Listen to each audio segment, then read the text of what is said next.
In tonight's Health Alert, most Americans are living with polluted air. In a new report from the American Lung Association, it shows 1 in 4 Americans live with air pollution that can hurt their health and shorten their lives. But here in Detroit, the air quality is improving, so much so that it's no longer one of the country's top 25 dirtiest cities. Joining us now, our Chief Health Editor, Dr. Partha Nandi. And Dr. Nandi, we used to be 24 on the list last year.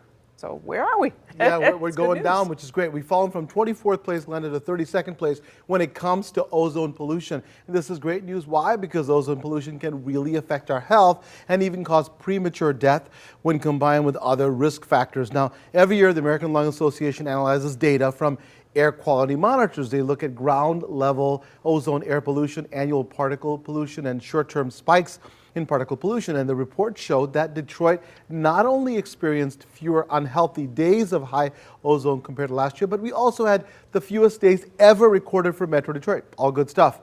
Unfortunately, there is some bad news. The 24-hour short-term particle pollution in Detroit did get worse.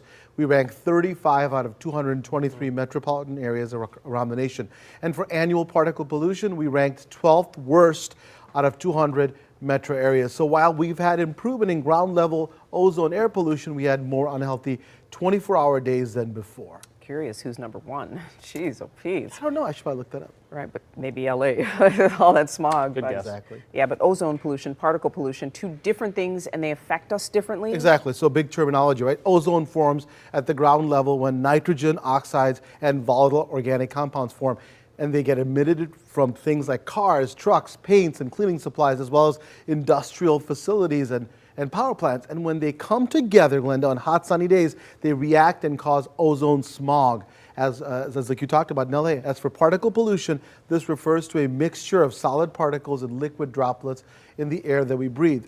When ozone levels are high, people can experience chest tightness, coughing, wheezing, shortness of breath. Poor air quality can also lead to asthma attacks. Some of my patients complain about that. Increased respiratory infections and a need for people with lung disease to seek out treatment. As for exposure to particles, they can affect your lungs and your heart. And studies, in fact, have linked particle pollution exposure to non-fatal heart attacks, irregular heartbeat, decreased lung function, and even premature death in folks with heart and lung disease. So we all need to take air pollution very seriously, because anyone who spends time outside, which is all of us, is at risk. And having said that, the people most at risk are kids, those who work outside, older folks age 65 and above, pregnant women, and anyone with existing lung disease. So when we have air quality alert days, it's best to stay inside if possible, especially if you have an existing respiratory issue or concern. But the good news is we're getting better. You know, we have to keep moving, and I think we have to do our part.